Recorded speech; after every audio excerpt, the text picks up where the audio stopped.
What's the difference between being inspired by and copying?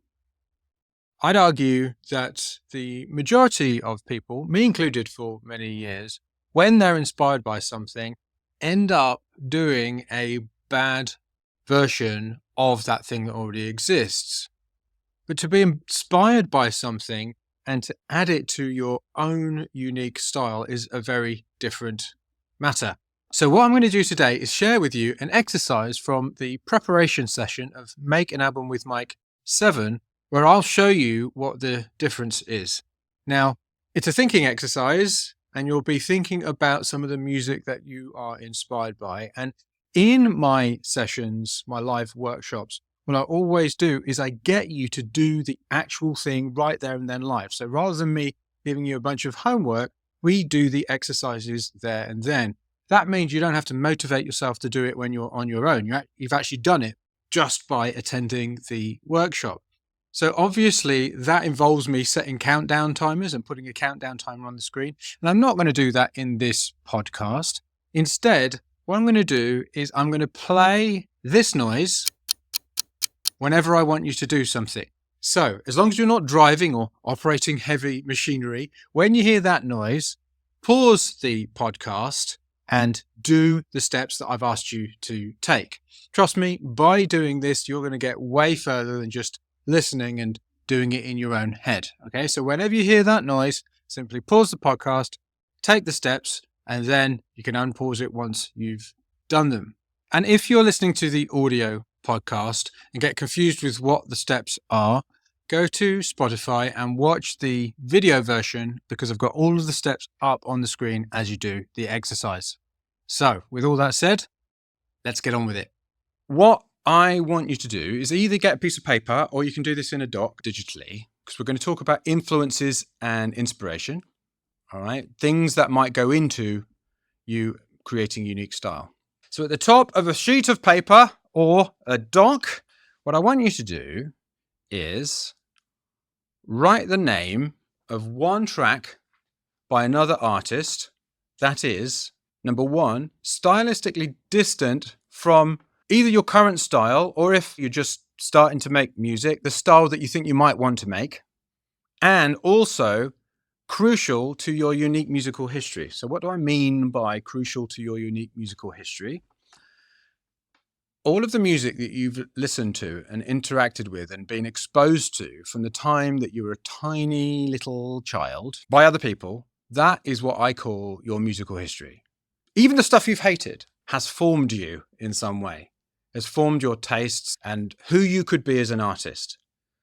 And there are going to be certain artists that stand out to you. So, for example, I've already mentioned Prince is one for me. And Prince is stylistically distant from my current style. So might write Prince, for example.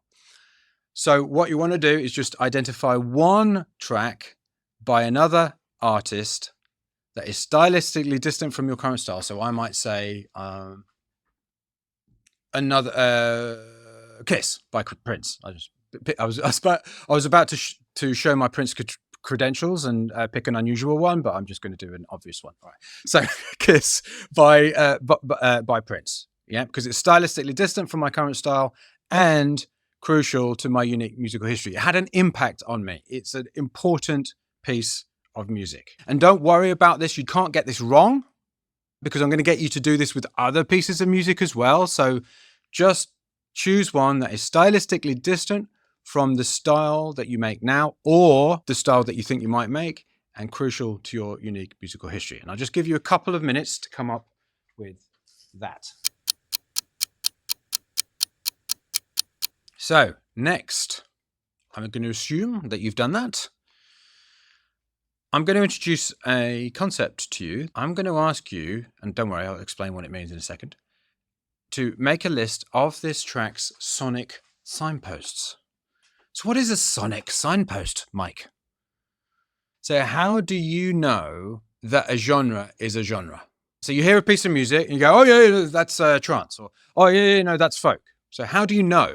Like, how do people know that a genre is a genre? For example, tempo, instrument choice, voicings, drum style, sounds, structure. All of these are what I call style elements. Okay, purpose, function, particular way of mixing. Now, all of these are style elements. And in a genre, those style elements have what I call sonic signposts. So, for example, in house music, the tempo is between maybe 118 to 128 or something. So that tempo is a sonic signpost of house. It doesn't mean that all music that is at that tempo is house, because there's another sonic signpost, which is a fall to the floor kick drum. Boom, boom, boom, boom. Okay, well, that still might not be house. It could be techno. So these sonic signposts basically cause the human ear to put a piece of music in a certain category. So in other words, a genre is a category that is created by the sonic signposts within that category. And the only difference between your unique style and a genre is that you decide the sonic signposts in your unique style. Whereas in a genre, everybody else has decided the sonic signposts that you're going to use. So in other words, what you're doing with a unique style, and by the way, this isn't an either or. Yeah, it's a sliding scale from generic to less generic. But essentially, what you're doing is you're creating a genre of one. That's a way of thinking about a unique style. So you get to choose your sonic signposts. All of the music that you make, if it has the same sonic signposts, even if they're very different from all other genres, the people who listen to it will start to go, okay, that's that person, just as they do with a genre. So a sonic signpost is a particular way of doing a particular thing in one of those style element areas. So what I'm going to get you to do is make a list of the track that you've chosen sonic signpost in this way. So let me just give you an example. A description, so in other words, sustained whispery, an instrument, a vocal, for example, and a part, melody. Let me just give you another example to make it clearer. So in Julie Burns' The Greater Wings, which was an album I got obsessed with at the start of this year, it's great. Not usually my kind of thing at all, but I just got really into it, couldn't stop listening to it. I just love her lyrics. There's something about her lyrics that just hit me. Anyway, Julie Burns' The Greater Wings, if I was to, in fact I did, when I analysed this track in terms of its sonic signposts, I said, okay, there's a vocal melody which is sustained and whispery. There are acoustic guitar arpeggios which are melancholy and relaxing. So melancholy, relaxing acoustic guitar arpeggios. There are lyrics which are impressionistic and dreamlike. And then there are strings which are in the mid-range and swelling. Now bear in mind, with these descriptions, they're for you, that you're not going to be marked. You don't have to show them to someone else and then go, no, what are you talking about? That's not how I describe it. It's for you to remember. Okay, so just don't think that you can get this wrong. It's more for you to actually be able to pull apart this track in terms of its individual sonic signposts. Now, of course, there might also be things like tempo, which aren't on an instrument, or structure, which aren't on an instrument. But for now, just focus on the instrumental ones. As you'll notice here, it's a melody, arpeggios. Okay, lyrics, you could talk about the lyrics if you've got a non-instrumental track, but focus on the sounds and the instruments. If you want to listen to the track, you can do that as well. If you can just do it from memory, do it from memory. But I'm going to give you 5 minutes to make a list of these sonic signposts, as many as you can, of the track that you're listening to. So don't worry if you've not completely pulled apart all of the sonic signposts, just a few will do. Because what I'm going to get you to do is make a My Musical History playlist. And I'm presuming that you use playlists. If not, you can just make a list. But essentially, well, a musical history playlist is, I would say, maximum 20 tracks. Not all of the music that makes up your musical history, because then it's almost like it becomes unwieldy and you might as well just, use Spotify, right? But make a My Musical History playlist of maximum 20 tracks, which if you were to play it to somebody, you'd be going, okay, so this explains my musical history. This explains my influences. So this might mean that you have to choose one track that kind of encompasses a whole area, a whole genre, or a whole period of your life, from the time you remember hearing music until now. And bear in mind, where I'm asking you to make it 20 tracks, I'm actually giving you a problem to solve there. And that problem to solve will help you create knowledge about yourself, because you have to choose. All right, is it this or this? I'm going to choose this one.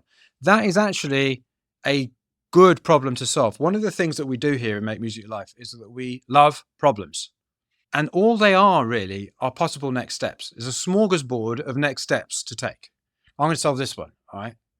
And really, progress is about solving better problems, not reaching a fictional perfect point at which you have no problems. The only time you can have no problems is when you leave this mortal coil, right? So we don't want no problems. We want to be solving ever better problems. So often what I will do in these sessions is I will give you problems to solve rather than a set of solutions. I mean, we can do that too, but really I sometimes will give you things that you will struggle with. For instance, how do I explain my musical history in 20 tracks? By solving that problem, you are creating knowledge about yourself and what's important to you. So I want you to make a My Musical History playlist and repeat what you just did for 3 other distant songs, and add all of those songs to this playlist, the one that you've just done, and 3 more. And then once you've done that, over time, start adding more songs to your musical history until you get to 20. Remember, don't add multiple songs in a style. Choose one song that represents that phase of your, or that genre, or however you want to put it, of your musical history. And gradually, over time, probably forever, for the rest of your musical career, ID the sonic signposts of your musical history. Because I think the mistake people make is they think that copying is being inspired by. What I'm giving you here, by actually pulling a piece apart by its sonic signposts, you can take that sonic signpost and put it in a different context. And by doing that, you're actually making it your own. You can change it as well, change it into something slightly different. For example, with the Julie Byrne, this one, melancholy, relaxing acoustic guitar arpeggios. I don't play the guitar, but there's a certain way that she does arpeggios. I thought that'd be really kind of nice on a keyboard. So I took that sonic signpost and I did a few tracks with that kind of thing. And actually, some of those have ended up being part of my unique style. So in other words, I mean, you wouldn't listen to what it is now and go, oh, that came from Julie Byrne. But I was inspired by Julie Byrne. I stole that thing from Julie Byrne and made it my own. Stole means taking something without permission and making it your own. In making music, in being an artist, that's a good thing. Copying is a bad thing because you're not making it your own. You're doing a bad version of what already exists. So that's what I want you to do kind of from now on. But just at this point, just focus on this, so that you've got 4 songs in your musical history playlist that you have identified the sonic signposts within.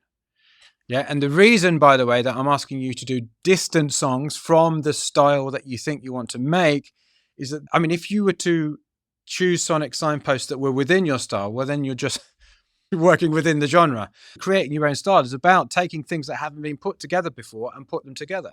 Some of them won't work, some of them will. But we're going to find out by doing the experiments, by making music. So obviously what we've done there is we've pulled apart a piece of music that you love and isolated the individual sonic signposts that go into it sounding like that artist.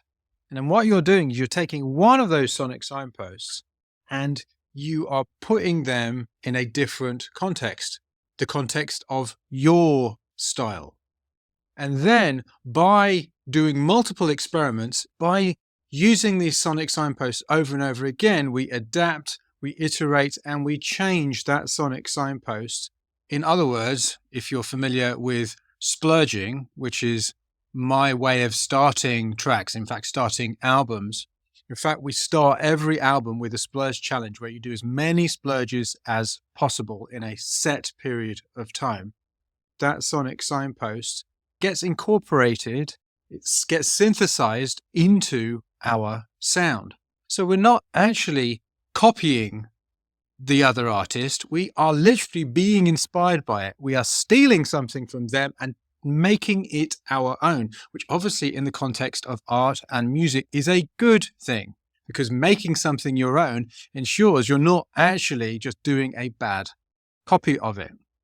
So in the Make an Album with Mike program, we do exercises like that in some of the sessions where you're thinking through what you're going to do with your music. It's something that very few people actually do, and it's an absolute game changer. But also there are other sessions where we make music, where I give you steps to take. So for example, use one of your sonic signposts and splurge an idea expressing this image or something like that. So there are a lot of musical exercises that we do as well.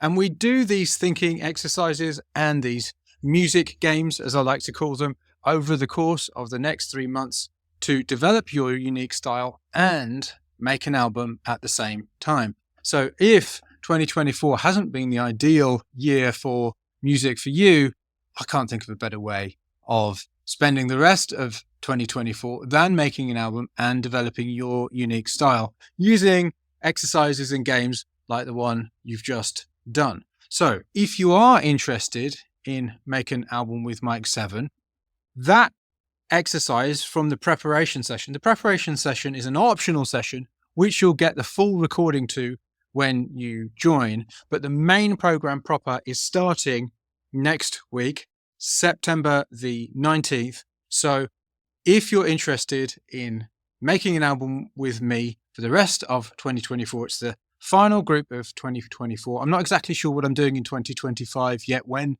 the next group will be. Who knows? It depends on what happens with this group in terms of me making my own album, because I'm making an album at the same time. But if you're interested in that, then send me an email to mike@makemusicyourlife.com and I'll send you all the details.